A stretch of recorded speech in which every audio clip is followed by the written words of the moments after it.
There are subjects in human life that men approach with hesitation, not because they lack intelligence, but because the territory itself demands humility. The inner world of woman, her psychology, her sexuality, her symbolic life, is one of those domains. Carl Gustav Jung, throughout his long career, made it clear that understanding woman is not a task of observation alone. It is a psychological pilgrimage, a descent into the depths of the unconscious, where archetypes, instincts, and shadows live independently of our opinions about them. This narration is the attempt to walk alongside Jung's ideas, not as a detached academic, but as a man standing before an ancient truth. Jung wrote about women not from the perspective of a woman, but from the perspective of a man struggling to understand the feminine psyche, and that in itself carries a spiritual weight. Because when a man tries to understand woman, he is also forced to confront the feminine within himself. The journey inward becomes the journey outward. The mystery of woman becomes the mirror of man. Jung believed that every psyche contains both masculine and feminine elements. For men, the inner feminine is the anima, the emotional core, the symbol of soul. For women, the inner masculine is the animus, the voice of spirit, meaning, authority, and logos. These contrasexual elements do not simply sit quietly in the background. They exert influence. They push, pull, distort, enlighten, seduce, and challenge. To understand woman through Jung, one must begin with the animus, not as a theory, but as a living presence within the feminine psyche. Unlike the anima, which is typically singular and personified, a woman, a muse, a lover, the animus tends to be plural. It appears as a collection of male voices, fathers, judges, warriors, philosophers, priests. In Jung's view, the animus in a woman does not merely reflect her personal history, but the collective masculine imprint carried through generations. These voices may grant her strength, discipline, and independence. But when unconscious, they may also manifest as rigid opinions, uncontrollable certainty, or inner criticism. To Jung, a woman must confront and integrate this masculine presence to achieve psychological wholeness. But before she can do that, she must first recognize the masks she has been taught to wear. Every human being forms a persona, a kind of social mask shaped by culture, expectation, upbringing, and personal necessity. For much of history, a woman's persona was imposed on her by societal narratives. The devoted mother, the obedient daughter, the graceful wife, the emotional caregiver, the charming companion. These roles were not chosen, they were demanded. And while they offered some degree of protection, they also buried other parts of the psyche beneath them. What lies behind the persona is the shadow, the unseen, the repressed, the forbidden. For women, this shadow often contains the emotions, instincts, and powers that society historically discouraged: anger, ambition, sexual desire, assertiveness, independence, and intellectual authority. A woman who identifies completely with the persona, trying to be good, nice, agreeable, selfless, becomes psychologically unbalanced. The shadow grows in proportional strength, waiting for a moment to break through. Jung insisted that the shadow is not merely negative. It contains suppressed positive qualities as well: creativity, strength, passion, and vitality. But because the persona is strong, the unconscious feminine shadow may erupt unexpectedly. A man who only looks at the surface, the compliant persona, will never understand the depth and complexity beneath it. He will misread her emotional expressions, misinterpret her reactions, and misunderstand the energetic forces influencing her decisions. Jung's approach demands that we abandon simple stereotypes. A woman is not only emotional, she is also spiritual. She is not only nurturing, she can also destroy. She is not only receptive, she can be fiercely independent. To understand woman, a man must learn to recognize both her light and her shadow, both her warmth and her distance. Individuation, becoming one's full self, is the central aim of Jungian psychology. For women, individuation requires confronting the animus. The inner masculine can take many forms within her psyche. Jung describes 4 developmental stages. First, a purely physical or sexual masculine presence. Second, the romantic hero or lover. Third, the intellectual authority. And finally, the spiritual guide or mediator of wisdom. When a woman has not yet integrated the animus, these figures tend to appear outside of her. Projected onto men, the man becomes her hero, her authority, her savior, or her tormentor. But as she withdraws these projections and internalizes them, she becomes self-directed, internally anchored, and spiritually capable. She no longer depends on the external masculine for guidance. She becomes guided from within. This does not make her less feminine. Jung argues the opposite. The integration of the animus makes her more whole as a woman. Her emotional life deepens. Her capacity for intimacy becomes grounded. Her creativity becomes more defined.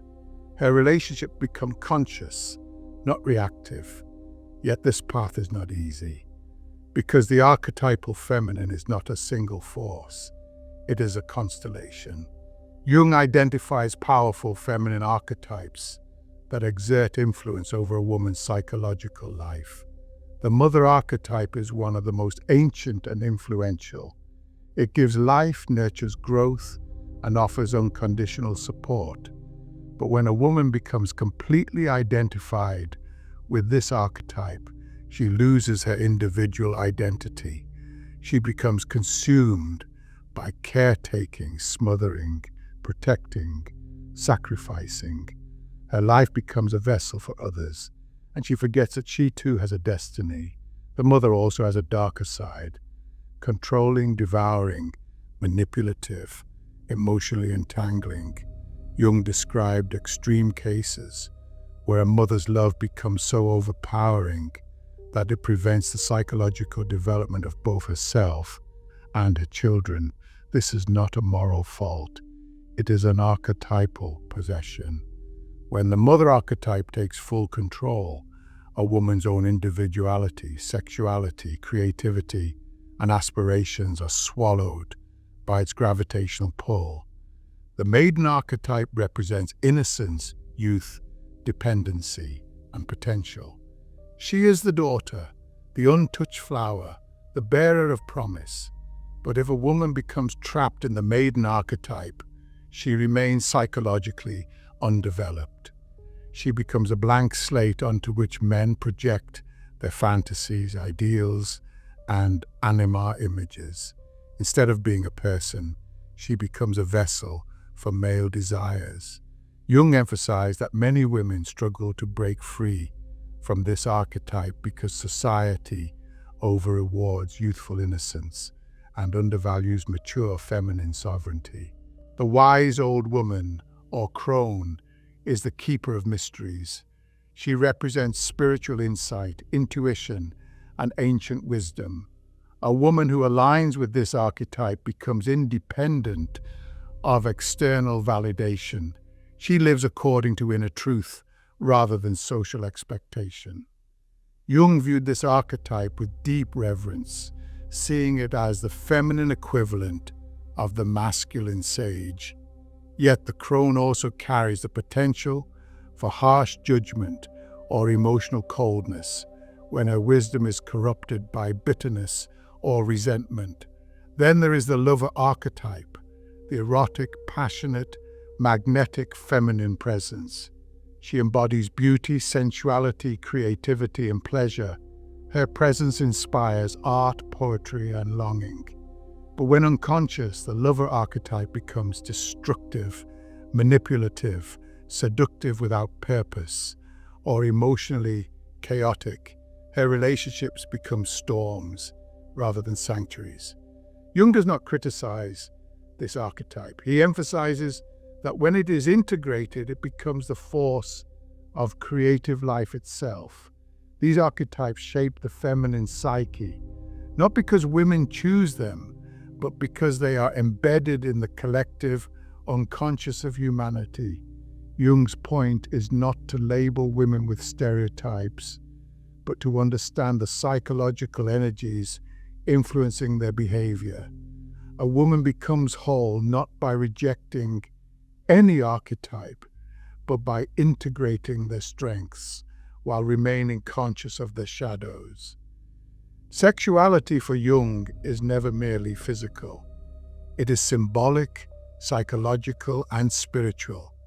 A woman's sexuality is deeply tied to her capacity for relationship, what Jung calls eros, the principle of connection. But when sexuality is repressed or denied, it becomes distorted. The energy does not disappear, it sinks into the unconscious, where it may manifest as control, resentment, moral rigidity, or emotional instability. Jung warns that unconscious sexuality often expresses itself as will to power. When a woman cannot consciously acknowledge her erotic life, the energy becomes weaponized in other forms. Emotional manipulation, intellectual dominance, or hidden resentment may appear as compensations. The goal is not to moralize sexuality, but to recognize it as a psychological force, requiring consciousness and integration. A woman's sexual energy, when accepted and integrated, fuels creativity, intimacy, and wholeness. Jung saw sexuality as a symbolic language, a way the unconscious communicates the desire for union, balance, and completion. In dreams and myths, sexual union represents the merging of opposites, the masculine and feminine, the conscious and unconscious, the ego and the self. For Jung, the ultimate goal of the psyche is wholeness. This wholeness is not achieved by perfecting one aspect of identity, but by integrating all aspects: persona, shadow, animus, archetypes, sexuality, instinct, emotion, intellect, and spirit. A woman becomes whole not when she embodies an idealized role, but when she becomes fully herself. The danger lies in one-sidedness, allowing a single archetype or societal script to dominate the psyche. When a woman is forced into the good girl, the shadow erupts. When she is forced into obedience, the Animus rebels. When she is forced into purity, her erotic nature burns beneath the surface. Jung consistently warned that the unconscious compensates for any extreme stance taken by the ego. Human beings are not designed to live half a life. Understanding woman, then, is not about interpreting her through stereotypes, roles, or expectations. It is about recognizing that she is a psyche, a complex, contradictory, evolving interior world shaped by deep forces. A man who sees only the surface will misunderstand her. A man who tries to control her will awaken her shadow. A man who idealizes her will be disappointed. But a man who recognizes her depth will respect her process of individuation and support her path toward wholeness. Jung's approach is ultimately spiritual. He believed that the feminine represents not only human traits, but cosmic principles: life, matter, instinct, relationship, creation, dissolution. To engage with the feminine psyche is to engage with the ancient forces shaping the human soul. A man who enters this domain must do so with humility, courage, and awareness of his own unconscious dynamics. True understanding is not about mastery, it is about reverence. To move deeper into Jung's psychological map of the feminine, we must confront a central truth. The psyche does not operate according to modern expectations or social ideologies. It operates according to ancient patterns, archetypes, instincts, myths, and unconscious forces that existed long before any of us were born. When Jung studied women, he did not study behaviour in isolation. He studied the symbolic architecture underlying behaviour. One of the foundational principles Jung taught is that women are fundamentally oriented toward relationship, while men tend to be oriented toward autonomy. Jung called this relational orientation eros, not in the purely sexual sense, but in the sense of emotional connection, bonding, empathy, and interrelatedness. A woman's identity is often shaped by the quality, depth, and stability of her relationships with parents, partners, children, friends, and ultimately herself. This does not mean women are only emotional, or that all women behave the same way. It means that the feminine psyche values connection as a central organizing force. Many modern misunderstandings arise when this truth is ignored. Men often misinterpret a woman's emotional expression as instability, when in fact it may be the psyche's way of signaling change, disruption, or inner conflict. Jung emphasized that one should never interpret emotion as weakness. Emotion for the feminine psyche is information, a form of intelligence rooted in instinct, sensitivity, and relational awareness. Contrary to stereotypes, Jung believed women possess an incredible capacity for spiritual and psychological insight, especially when they integrate their animus, the inner masculine. But until this integration occurs, the animus tends to function autonomously and often destructively. When the animus is unintegrated, a woman's thoughts may become rigid, overly generalized, or dogmatic. Jung described this as the animus opinion. It appears suddenly, powerfully, and often irrationally, but carries the tone of absolute certainty. This is where misunderstandings between men and women frequently begin. A man may assume he is engaging with a personal opinion, when in fact he is dealing with an autonomous complex, a deep layer of the psyche, speaking through her. The animus is not merely a thought. It is the collective masculine speaking inside her.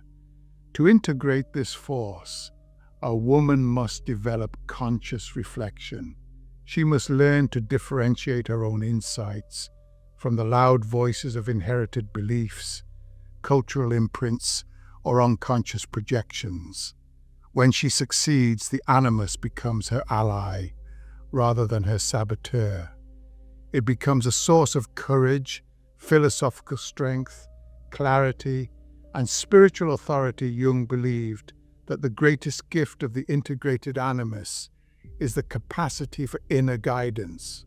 When the animus evolves through its developmental stages, it eventually becomes a mediator between the woman and the self, the deepest, most authentic center of the psyche. At this stage, she is no longer pushed or pulled by external expectations. She becomes internally anchored, creative, and spiritually awake. Yet for this development to unfold, a woman must navigate the tension between her archetypal forces. Jung warned that if a woman becomes overly identified with any single archetype, her psyche becomes one-sided, and psychological imbalance follows. A woman who clings only to the mother archetype may lose her individuality. A woman trapped in the maiden archetype may avoid responsibility, maturity, or independence. A woman dominated by the lover archetype may become consumed by emotional intensity or chaotic relationships. And a woman ruled by the Crone archetype may become isolated, bitter, or cynical. Integrating these archetypes does not mean dissolving them. It means holding their energies consciously. A conscious woman knows when she is acting from maternal instinct, when she is acting from romantic longing, when she is acting from youthful naivety, and when she is acting from wise maturity. She does not collapse into any single identity. She moves fluidly, intentionally, and authentically. From Jung's perspective, the feminine psyche also faces a unique challenge regarding the persona, the social mask. Women throughout history have been pressured to appear compliant, nurturing, attractive, agreeable, polite, or self-sacrificing. These expectations form a rigid external layer that may suppress inner truth. Jung warned that when a woman's persona is too heavily shaped by cultural expectations, her individuality becomes compromised and her shadow becomes charged with repressed emotion. A woman whose persona is overly good may find herself haunted by suppressed anger, unmet needs, unexpressed creativity, or unexplored sexual energy. When these suppressed energies remain unconscious, they may erupt in indirect or destructive ways. Jung provided countless case studies where psychological symptoms, anxiety, depression, interpersonal conflicts, compulsions, were ultimately rooted in repressed aspects of the feminine psyche. To become whole, a woman must dismantle the false persona and rediscover her authentic self. This often requires confronting uncomfortable truths, desires she has denied, wounds she has hidden, or powers she has repressed. A man who walks beside a woman on this journey must understand that this confrontation is not a moral failing. It is psychological necessity. Jung insisted that one cannot grow without confronting the shadow. The shadow in a woman's psyche often contains traits she was taught to avoid: assertiveness, independence, sexuality, ambition, criticism, or self-interest. But when she faces her shadow consciously, she becomes more complete. She no longer overextends herself in relationships, nor does she rely excessively on the approval of others. She learns to set boundaries, express desires, protect her autonomy, and trust her intuition. An integrated woman carries a quiet power that is neither submissive nor dominating. Jung saw this as the ideal psychological development. A woman who embodies both eros and logos, emotional depth and intellectual clarity, intuition and reason, tenderness and strength. Sexuality plays a crucial role in this developmental process.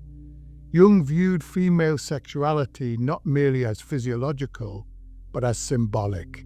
It represents creativity, transformation, and the instinctual life force. A woman's relationship with her sexuality reflects her relationship with her inner self.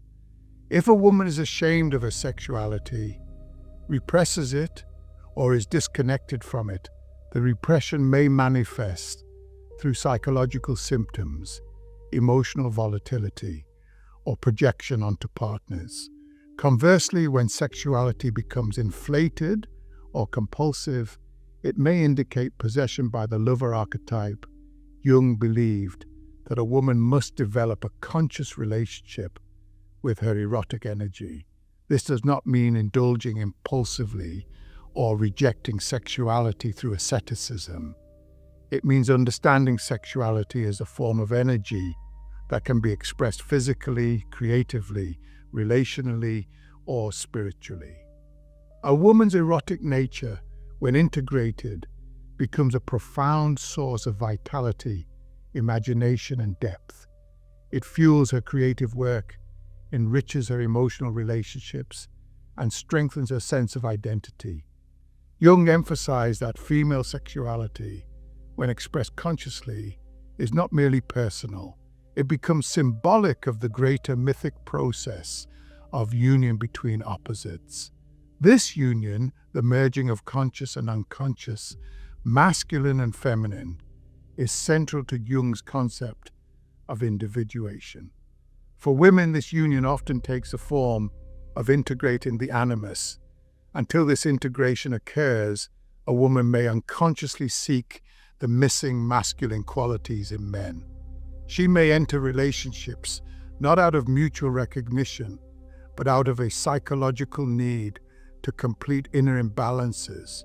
When she integrates the animus, her relationships transform.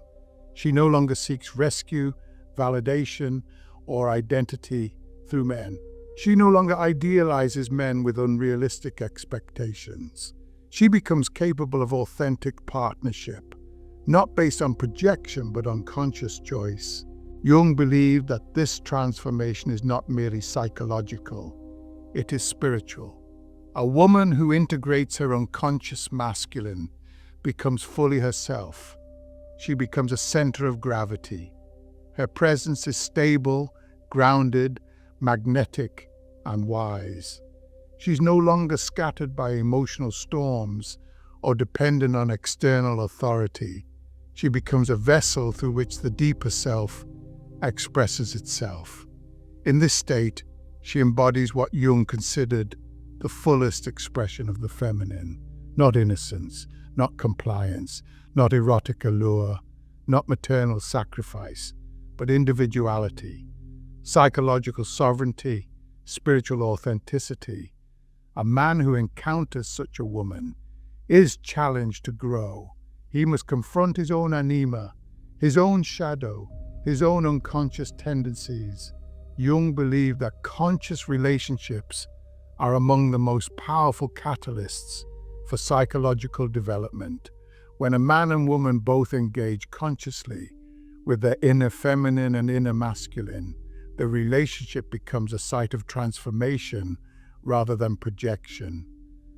Understanding woman through Jung, therefore, is not merely an intellectual exercise. It is a spiritual discipline. It requires patience, humility, emotional intelligence, and willingness to confront one's own unconscious patterns. A man who approaches a woman's psyche without this awareness may misinterpret her complexity as contradiction or instability. But a man who listens, observes, and reflects will see the deeper architecture, the animus, the archetypes, the shadow, the persona, and the symbolic nature of her sexuality.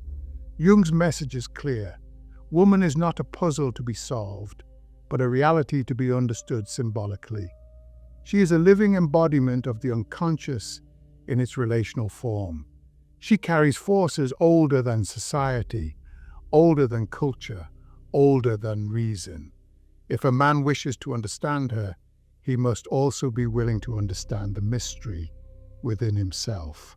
To understand Jung's complete view of the feminine psyche, one must explore how a woman becomes shaped by her unconscious long before she becomes conscious of herself. Jung was one of the first to argue that a woman's psychological development is not linear.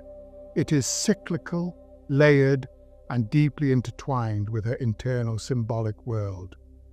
The feminine psyche evolves not through external milestones alone, but through inward transformations, shifts in her relationship to her body, her instincts, her emotions, and the masculine presence within her. At the earliest stage of life, a girl's psychological orientation is shaped primarily through relationship. Unlike many boys who gravitate toward independence early on, girls develop a stronger sense of identity through connection, first with the mother, then with the father, and eventually with other significant figures. Jung believed this early relational orientation is not a weakness, but a form of intelligence, a deep sensitivity to interpersonal patterns. However, this same sensitivity means that relational wounds leave deep psychological imprints. A girl who grows up with a weak, absent, overly critical or unpredictable father often internalizes a distorted animus, an inner masculine that may become harsh, undermining, unstable, or overly idealized. Similarly, a mother who is overly controlling or emotionally unavailable can also distort the development of the feminine psyche, leading to an overly compliant persona or a repressed shadow. Jung insisted that these early relationships shape a woman's psychic structure, not in a deterministic way, but in a symbolic way. The father becomes the first external representation of the animus. The mother becomes the first external representation of the feminine archetypes, mother, maiden, lover, or crone. Depending on the dynamics, these external figures leave an imprint, but they do not define destiny. Through individuation, a woman learns to differentiate herself from these early influences and form her own inner identity. As a woman moves into adolescence and adulthood, the psyche undergoes significant transformation. The animus becomes increasingly active during this period. In early stages, the animus often expresses itself as physical attraction, a fascination with male strength, appearance, or charisma. Jung referred to this as the first animus stage, where the masculine is primarily an instinctual force. At this stage, a woman may be drawn to intensity, risk, dominance, or dramatic emotional experiences. This is not because she lacks reason, but because her inner masculine is still forming and seeking external embodiment. In the second stage, the animus becomes romantic. A woman becomes captivated not only by the physical masculine, but by the ideal of the hero, the man who rescues, protects, elevates, or inspires. This stage often fuels fantasies of idealized love, grand romance, or emotional salvation. Jung believed this stage can be both beautiful and dangerous. It becomes beautiful when it inspires a woman to grow. It becomes dangerous when she projects her inner masculine entirely onto a partner, expecting him to fulfill needs that only inner development can satisfy. The third stage of the animus is intellectual. Here the masculine becomes a voice of reason, ideas, opinions, and philosophical frameworks. A woman in this stage often becomes intensely curious, analytical, or principled. She may feel compelled to express strong opinions or explore ideological systems. Jung noted that this stage is where many women become dominated by the animus opinion, generalized, rigid, or emotionally disconnected thoughts that emerge not from conscious reflection, but from the unconscious masculine speaking through her. If unconscious, the animus can make a woman emotionally distant or overly critical, especially toward men. The fourth and final stage is spiritual.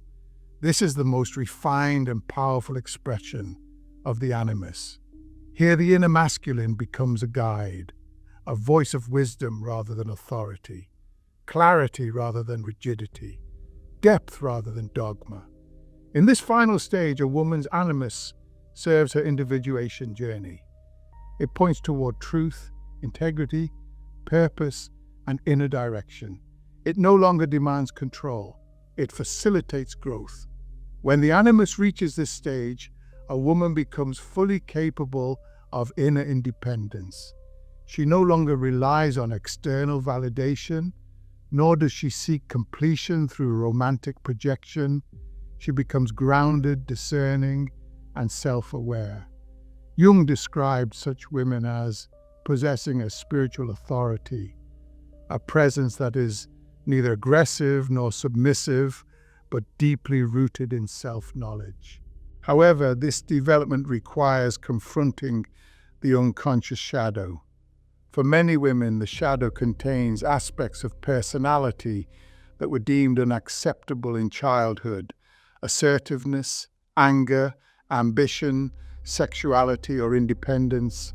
Society, particularly in Jung's era, often encouraged women to suppress these traits. When the shadow is repressed, it grows powerful.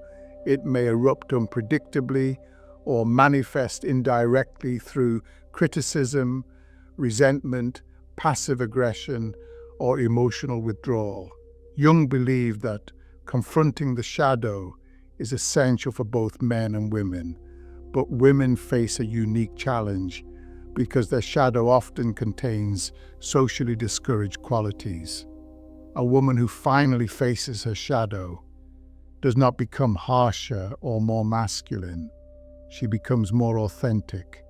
Her relationships improve because she no longer tries to please others at the expense of herself. Her mental health stabilizes because she is no longer fighting her own instincts.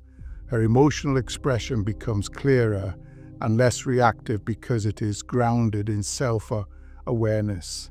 Another critical aspect of the feminine psyche is the dynamic between the persona and the true self. Jung argued that many women wear personas designed to meet external expectations. The good girl, the caring daughter, the responsible mother, the attractive partner, the agreeable co-worker. These personas can become so integrated into identity that a woman may forget who she is behind them. The persona becomes a prison rather than a mask. When a woman attempts to maintain a persona that contradicts her inner life, psychological symptoms arise. Anxiety, depression, emotional exhaustion, loss of identity, and relational conflicts often signal that the persona has become too rigid. Jung's method encourages women to dismantle these false layers and reconnect with their authentic desires, values, emotions, and strengths.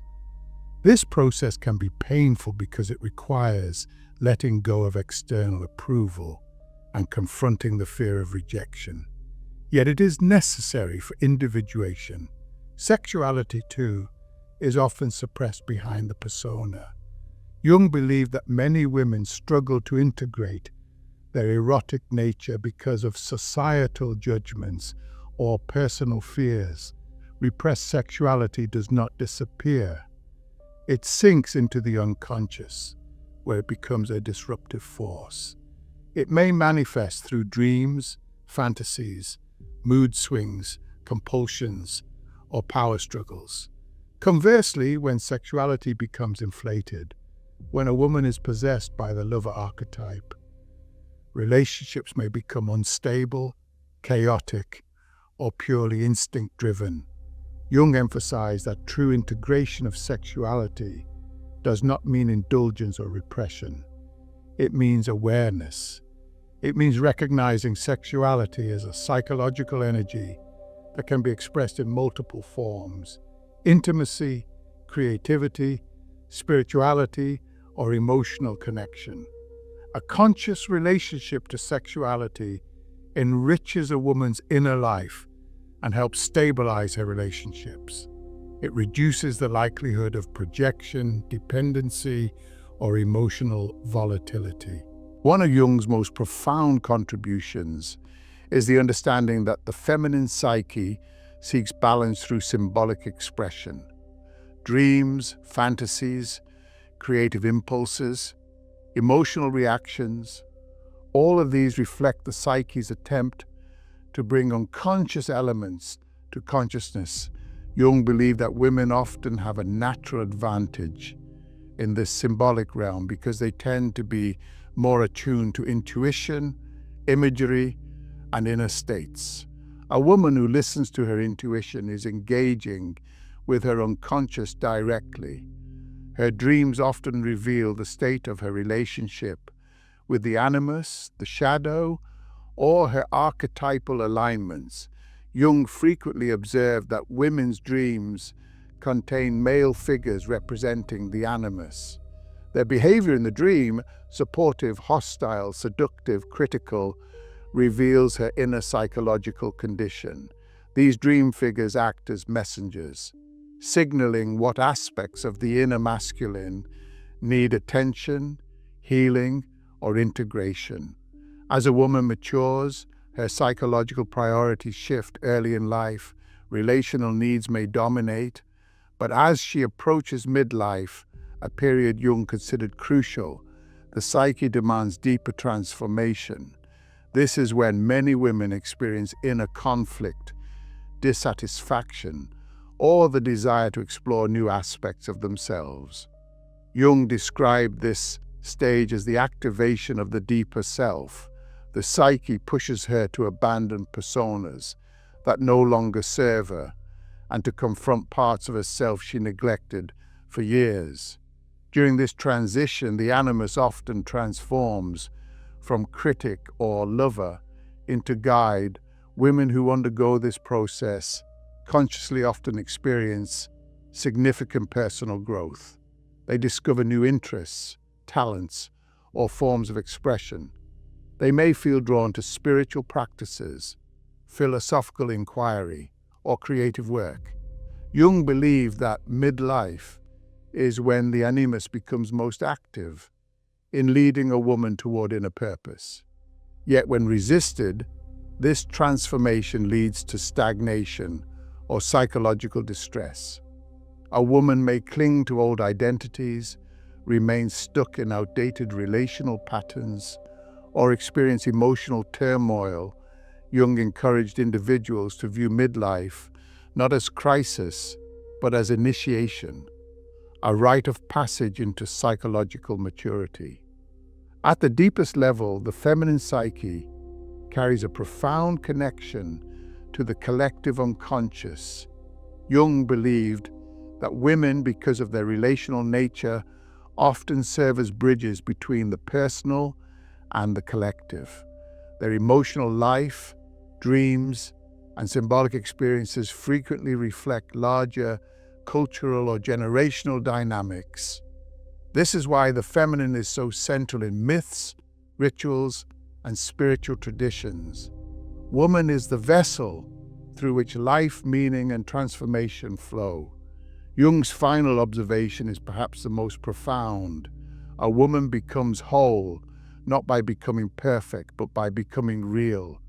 When she integrates the animus, confronts her shadow, dismantles the persona, embraces sexuality consciously, and aligns with her deeper self, she becomes psychologically sovereign.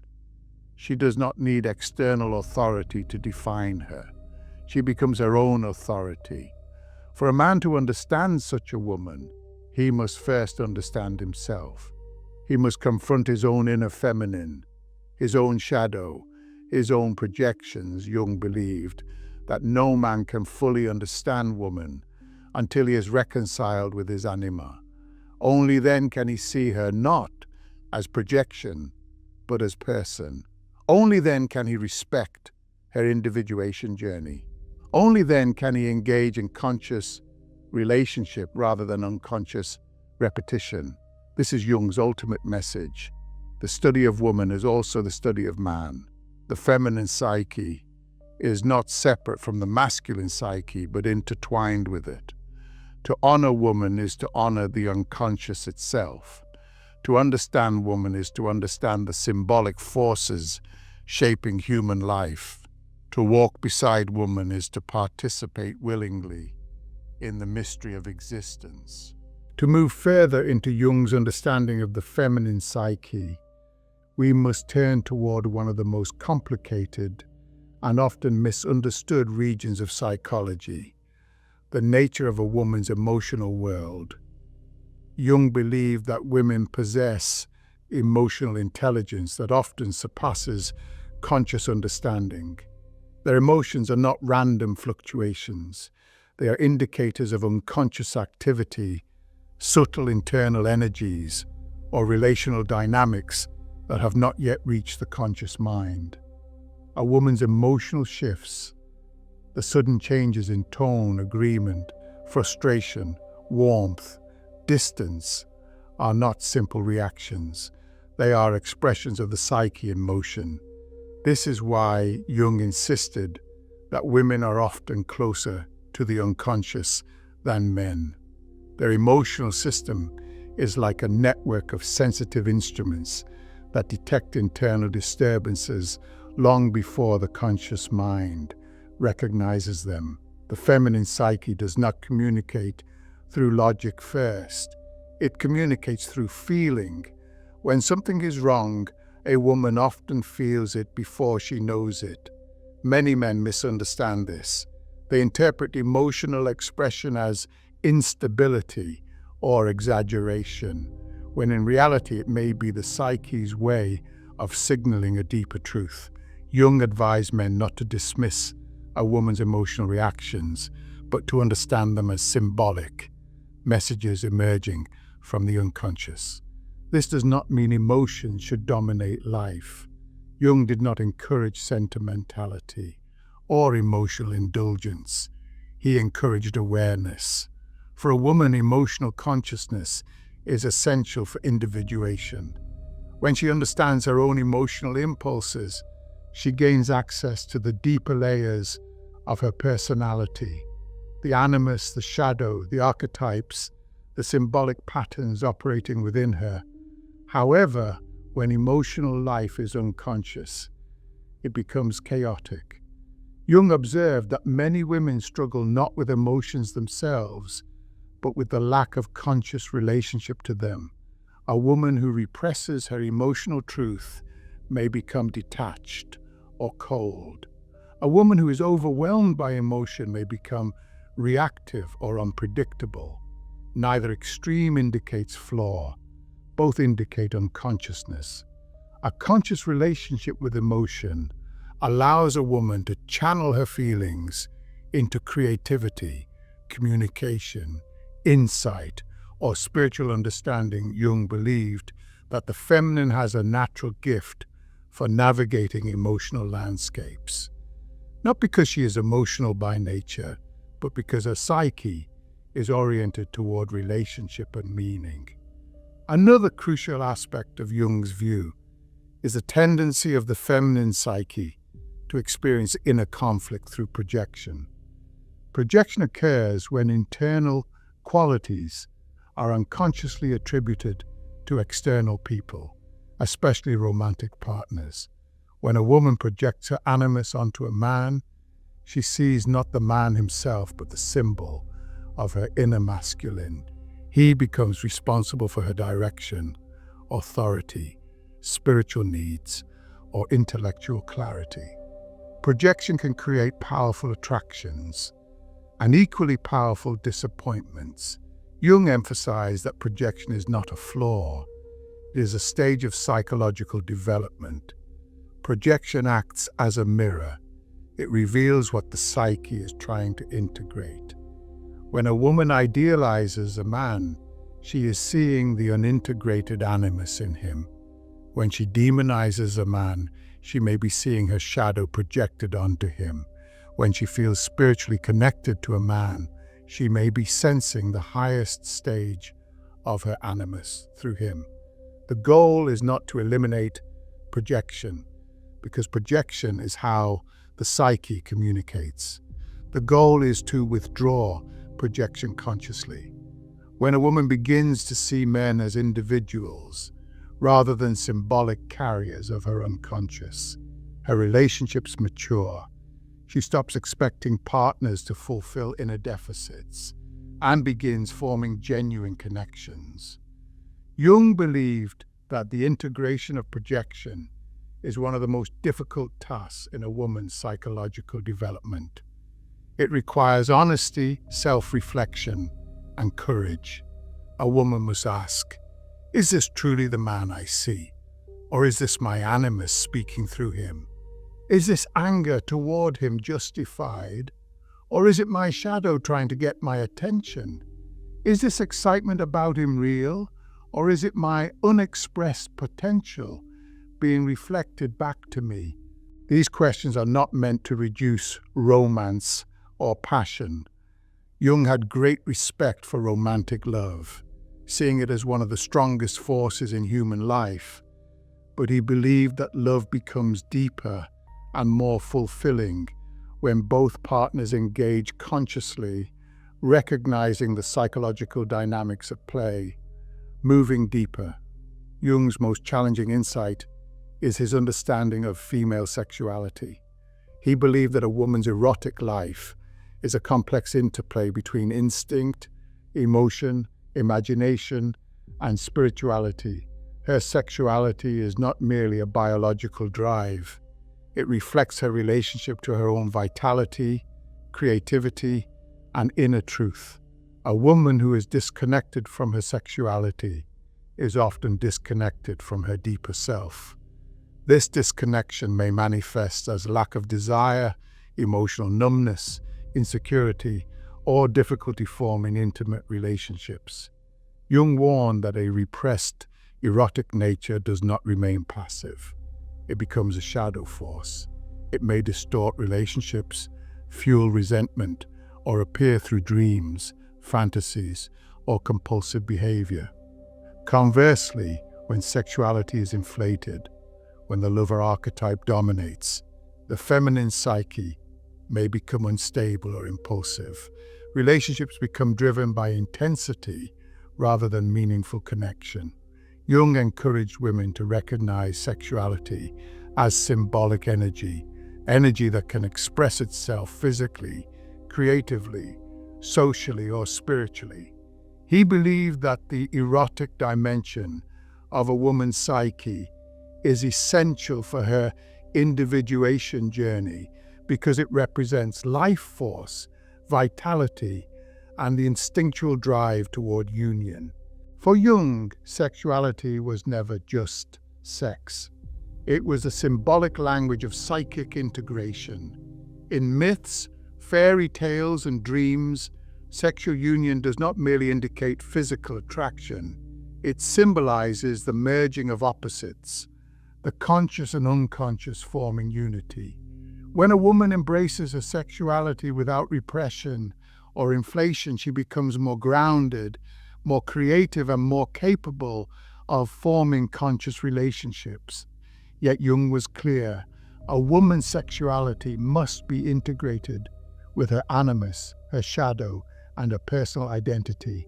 It must not be used for power, manipulation, or validation. Many of the relational conflicts Jung observed involved unconscious erotic energy being expressed through dominance, dependency, or emotional entanglement. These conflicts dissolve when sexuality becomes conscious, respectful, and aligned with individuation. The next crucial dimension of the feminine psyche is the realm of archetypes. Jung believed that women are often more influenced by archetypal energies than men because of their deeper connection to the unconscious. Archetypes are not roles, they are patterns, eternal symbols shaping human experience. They include the mother, the maiden, the witch, the queen, the lover, the priestess, the sage. Each archetype has a light side and shadow side. The mother archetype, as Jung observed, is perhaps the most powerful. It represents nourishment, protection, and creation. But its shadow manifests as suffocation, controlling behavior, or emotional overdependence. A woman possessed by the negative mother becomes engulfing, sacrificing herself excessively, or living entirely through others. Jung believed that the mother archetype must be honored, but not allowed to dominate. The maiden archetype represents youth, innocence, and potential. But when a woman remains unconsciously identified with this archetype, she avoids responsibility or maturity. She becomes dependent on others for direction or identity. The shadow of the maiden is naivety, helplessness, or passivity. The lover archetype embodies beauty, sensuality, passion, and creativity. But the shadow of the lover includes seduction, jealousy, mood swings, and emotional chaos. Jung encouraged conscious cultivation of this archetype because its integrated form brings vitality and creativity into a woman's life. The Queen or Great Mother archetype represents leadership, sovereignty, and inner authority. When integrated, it gives a woman strength, dignity, and wisdom, but its shadow manifests as entitlement, arrogance, or domination. The witch or crone archetype carries intuition, insight, and the ability to navigate darkness. When integrated, it becomes wisdom. When distorted, it becomes cynicism, manipulation, or detachment. These archetypes do not exist outside the woman. They exist within her. They are forces that pull her in different directions. Consciousness allows her to use archetypes rather than be used by them. The goal is not to suppress any archetype, but to balance them, allowing each to express itself. When appropriate, Jung believed that a woman's psychological health depends on her ability to move between archetypes fluidly, nurturing when required, assertive when necessary, passionate when inspired, wise when faced with complexity. A rigid archetypal identity leads to distortion. A flexible conscious identity leads to individuation. At the heart of Jung's understanding is the concept of the self, the true center of the psyche, beyond ego, beyond persona, beyond archetypes. The self is the totality of the individual, conscious and unconscious. It is the source of meaning, purpose, and wholeness. A woman who aligns with the self becomes psychologically sovereign. She no longer lives according to external expectations. She lives according to inner truth. The process of individuation, of becoming whole, requires patience, struggle, and honesty. A woman must face the shadow, integrate the animus, dismantle false personas, confront archetypal influences, and form a conscious relationship with sexuality. This process is both psychological and spiritual. It is not about becoming better or perfect. It is about becoming real. Jung believed that a woman who undergoes this process becomes a force in the world. She becomes grounded, intuitive, discerning, and internally anchored. She does not lose her femininity. She deepens it. She becomes both strong and receptive, both emotional and logical, both instinctive and conscious. Such a woman cannot be controlled, idealized, or diminished. She becomes a presence, a center of gravity that influences relationships, children, partners, communities, and even culture. A man who stands beside such a woman must face his own psychological work. He must confront his anima, integrate his shadow, and dismantle his projections. Jung believed that conscious love exists only when both partners engage with their unconscious. Anything less becomes a repetition of old psychological patterns. To love a woman in her fullness is to honor her as a mystery, not a puzzle to solve, not an ideal to worship, not a role to shape, but a psyche as deep and ancient as one's own. To understand woman through Jung is to understand that she is not merely a person, but a symbolic reality, a force intertwined with the fabric of the unconscious itself. As we approach the final layers of Jung's understanding of the feminine psyche, it becomes clear that his goal was never to categorize women or reduce them to psychological templates.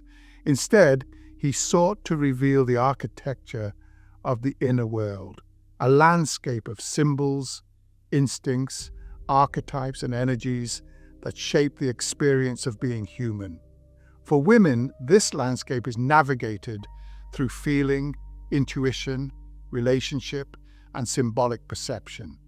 These modes of knowing are not inferior to logic or rationality, they are complementary. Jung emphasized that the feminine consciousness contributes depths of knowledge that cannot be accessed through reason alone. One of Jung's most critical insights is that the feminine psyche is inherently dynamic. It is not static or fixed. It is shaped by cycles: emotional, biological, relational, spiritual. A woman's psychological state may shift with time, environment, relationship, or inner transformation. These changes are not signs of inconsistency. They are expressions of depth. Jung argued that the feminine is the vessel of becoming, the field in which transformation occurs. This dynamic nature means that a woman often experiences internal contradictions. She may be nurturing and independent, emotional and rational, tender and fierce, spiritual and instinctual. These contradictions are not flaws. They are different expressions of archetypal forces operating within her. Jung believed that women often suffer not because of contradiction itself, but because society expects them to be simple, to be only one thing, one role, one emotional tone. A woman who tries to fit into a singular image, the perfect mother, the perfect partner, the perfect career woman, the perfect daughter, ends up severing parts of her psyche. These severed parts become shadow material. They manifest through irritation, resentment, depression, or loss of identity. Jung insisted that psychological health requires integration, not simplification. A woman must allow the multiplicity of her psyche to exist consciously. She must claim not only her nurturing nature, but her assertiveness, not only her softness, but her strength, not only her intuition, but her intellect. Jung's work also highlights how deeply women are influenced by the collective unconscious. Because of their relational and symbolic orientation, women often carry the emotional weight of family systems, generational patterns, or cultural expectations. A woman may feel emotions that are not entirely her own, ancestral wounds, inherited fears, or collective archetypes. Jung believed that women often serve as containers for the unresolved tensions of the collective psyche. This role is both sacred and burdensome. When a woman begins her individuation journey, she not only frees herself, but also releases these collective tensions. Her inner work becomes transformative for her relationships, her family, and even her children. Jung emphasized that a woman's psychological development has profound impact on future generations. The shadow she integrates does not pass forward. The consciousness she develops becomes part of the collective evolution. To reach individuation, a woman must engage in active imagination, Jung's method for interacting with the unconscious. Through dreams, symbols, creative expression, and inner dialogue, she learns to recognize what parts of her psyche are speaking to her. The animus may appear in dream images of men. The shadow may appear through animals, dark figures, or emotional reactions. Archetypes may appear through mythic imagery.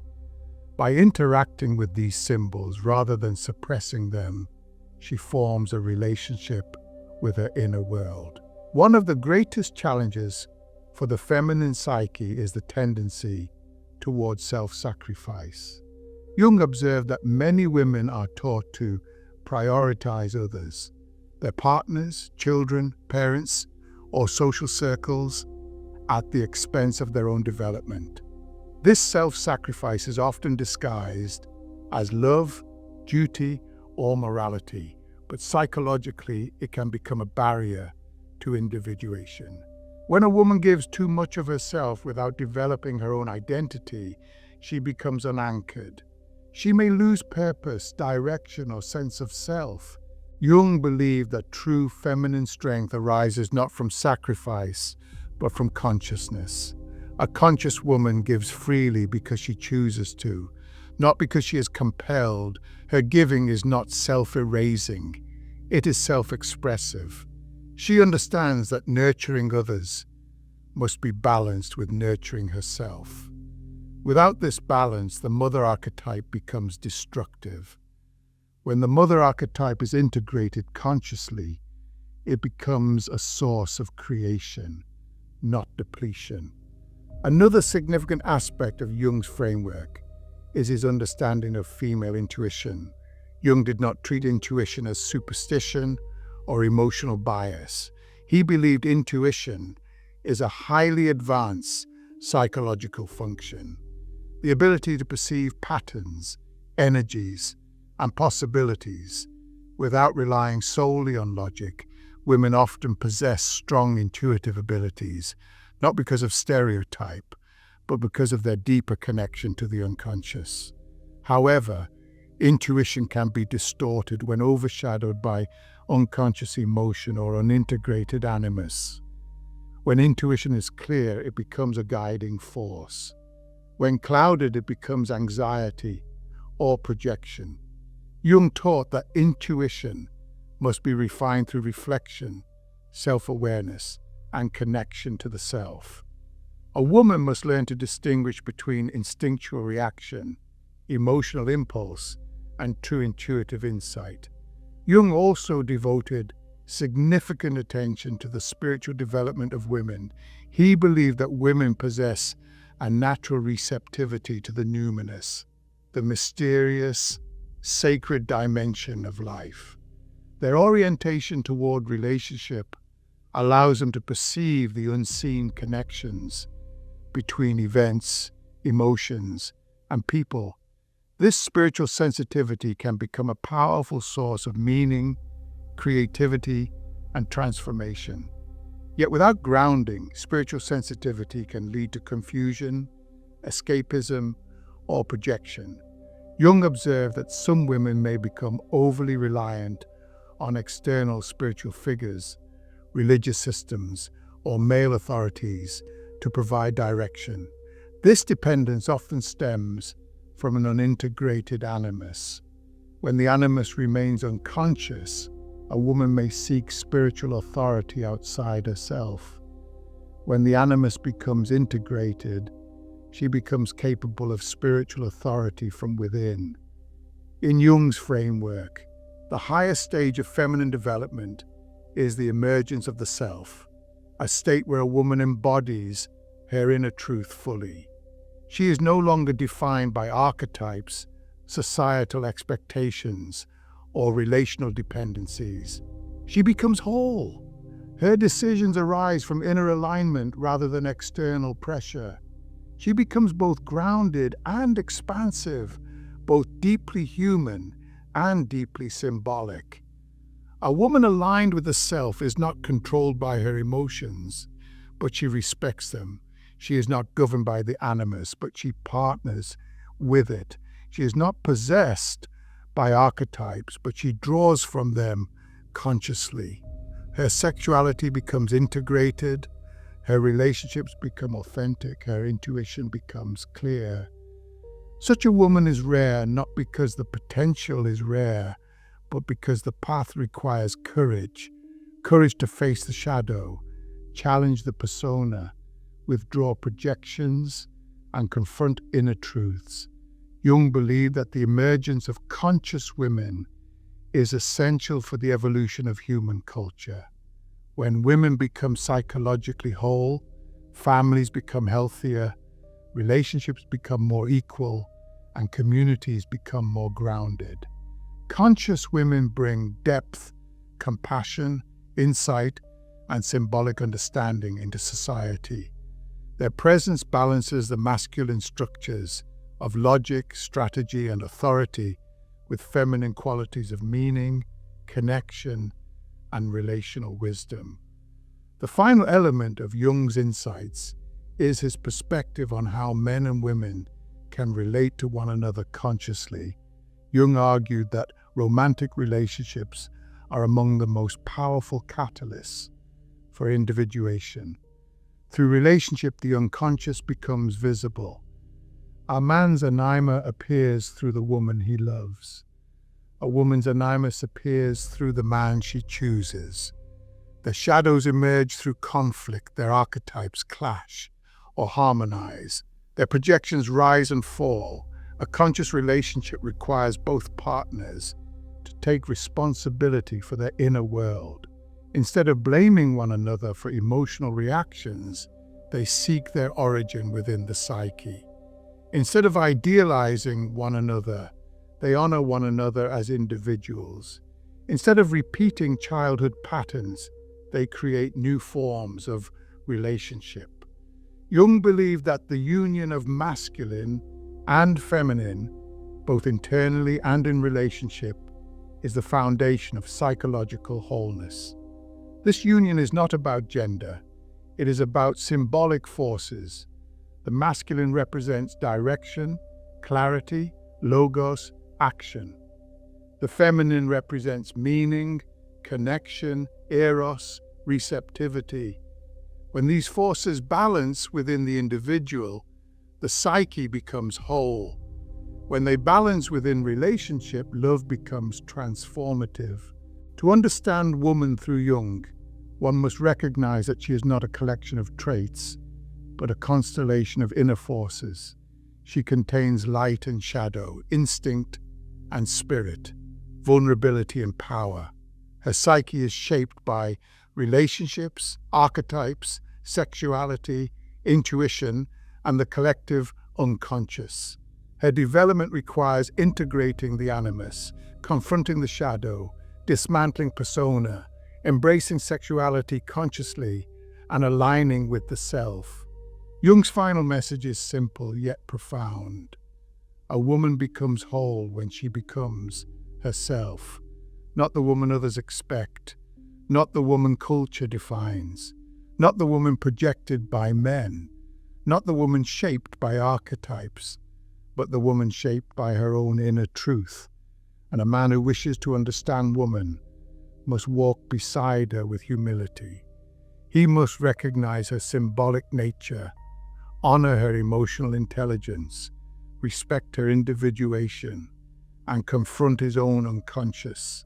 To truly see a woman, he must first confront his anima, the inner feminine shaping his own psyche. Only then can he see her without projection. Only then can he love her without illusion. Only then can he witness her as the full, conscious, multifaceted being she is. In Jung's vision, the feminine psyche is not a puzzle to decode, but a reality to respect. It is a depth to explore, a force to honor, a mystery to approach with reverence. To understand the feminine is to understand the unconscious itself, the source of creation, transformation, and meaning in human life. This is Jung's legacy. Woman is not meant to be simplified. She is meant to be known, deeply, consciously, symbolically, spiritually. And in the process, man discovers himself.